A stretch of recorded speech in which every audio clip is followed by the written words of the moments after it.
సన్నబియ్యం పథకం చరిత్రలో నిలిచిపోతుందన్నారు సీఎం రేవంత్. ప్రభుత్వాలు మారినా ఈ పథకాన్ని మార్చే సాహసం చేయలేవన్నారు. మిల్లర్ల మాఫియాలు ఇకపై సాగవన్నారు. గత ప్రభుత్వంలో రైస్ మాఫియాకు అడ్డే లేదని ఆరోపించారు. పేదలకు సన్నబియ్యం ఇవ్వాలని ఆలోచన కేసీఆర్ ఏనాడైనా చేశారా అని ప్రశ్నించారు.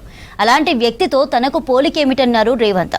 హుజూర్ నగర్లో సన్నబియ్యం పథకానికి శ్రీకారం చుట్టారు ముఖ్యమంత్రి రేవంత్ రెడ్డి.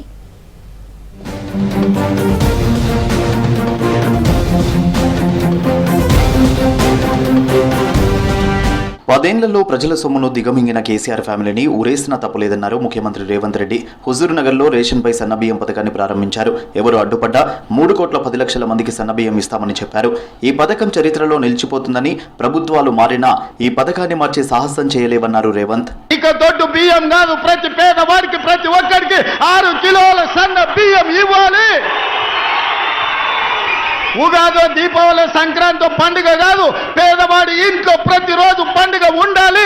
సన్న బియ్యం వండాలి, పేదవాడి కడుపు నింపాలి.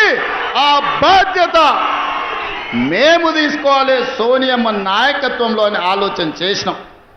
ఇవాళ మిత్రులారా, ఇందిరమ్మ రోటీ కప్డవర్ మకాన్ తర్వాత, విజయభాస్కర్ రెడ్డి, ఎన్టీ రామారావు గారి బియ్యం పథకం తర్వాత శ్రీమతి సోనియా గాంధీ గారికి ఈ దేశం రుణపడి ఉండాలి. చట్టబద్ధత లేదు.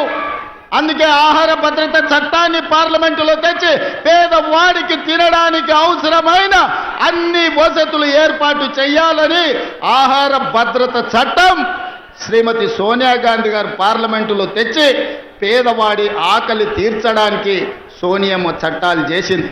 గత 10 ఏళ్లు మిల్లర్ల మాఫియా చెలరేగిపోయిందని ఫైర్ అయ్యారు రేవంత్ రెడ్డి. పేదలు దొడ్డు బియ్యం తినడం లేదని 5కో 10కో దళారులకు అమ్ముకుంటే అదే బియ్యాన్ని మిల్లర్లు రీసైకిల్ చేసి ప్రభుత్వానికి 30 రూపాయలకు అమ్ముతున్నారన్నారు.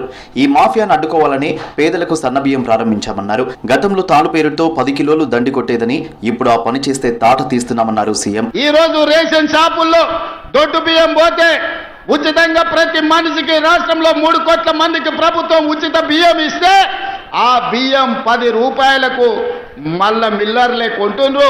ఆ మిల్లర్లు మళ్ళా ప్రభుత్వానికి 30 రూపాయలకు సరఫరా చేస్తున్నారు. ఇది మిల్లర్ల మాఫియా, లేకపోతే దళారుల చేతుల్లోకి ఈ దొడ్డు బియ్యం వెళ్ళి 10,000 కోట్ల రూపాయలు ప్రతి సంవత్సరం దళారుల దోపిడీకి గురైతున్నాయి.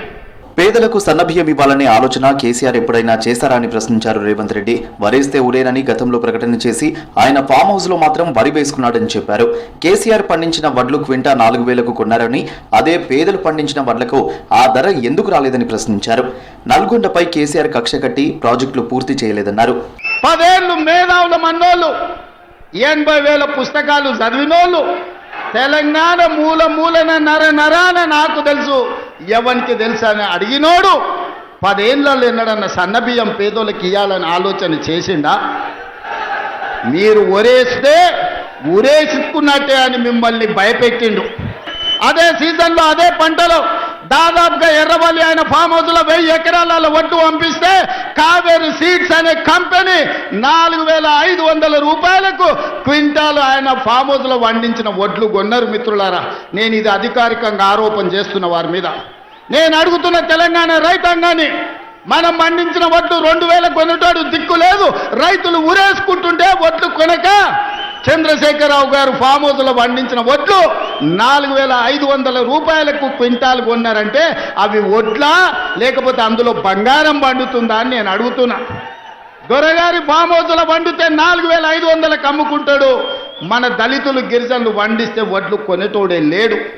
కొత్త రేషన్ లబ్ధిదారులతో కలిసి 2 కోట్ల మందికి పాయింట్ రైస్ అందిస్తామన్నారు ఉత్తమ్. దారిద్ర్య రేఖకు దిగువన ఉన్న వాళ్లకు 3 రంగుల కార్డులు, దారిద్ర్య రేఖకు ఎగువన ఉన్న వాళ్లకు గ్రీన్ కలర్ కార్డులు ఇవ్వబోతున్నామని చెప్పారు. యావత్ దేశంలో ఇలాంటి పథకం లేదని చెప్పారు. నిజమైన ఆహార భద్రతను అమలు చేస్తుంది తమ ప్రభుత్వమే అన్నారు ఉత్తమ్. స్వతంత్ర భారతదేశంలో ఏ రాష్ట్రంలో కూడా ఈ విధంగా మంచి క్వాలిటీ సన్న బియ్యం 80 నుంచి 85%కి ఉచితంగా వచ్చే పథకం ఏ రాష్ట్రంలో కూడా అమలు కాలేదనే విషయం కూడా నేను మనం చేస్తున్నా. 90 లక్షల రేషన్ కార్డులలో 2,81,00,000 లబ్ధిదారులు అందరికీ 6 కిలోల బియ్యం ఇస్తున్నా. యావత్ తెలంగాణలో 80 నుంచి 84% జనాభాకి సన్న బియ్యం ఇవ్వబోతుందని చెప్పి నేను మనం చేస్తున్నాను. ఇది మీరు ఆమోదం తెలుసంటే అందరి చేతులెత్తాలే. సభలో 10 మంది మహిళా లబ్ధిదారులకు సన్నబియ్యం పంపిణీ చేశారు రేవంత్ రెడ్డి. దీంతో పాటు స్వయం సహాయక సంఘాలకు 26,16,00,000 విలువైన చెక్కును అందజేశారు. అంతకుముందు హుజూర్ నగర్ రామస్వామి గట్టు దగ్గర నిర్మాణంలో ఉన్న మోడల్ కాలనీలోని 2,160 ఇండ్లను పరిశీలించారు సీఎం.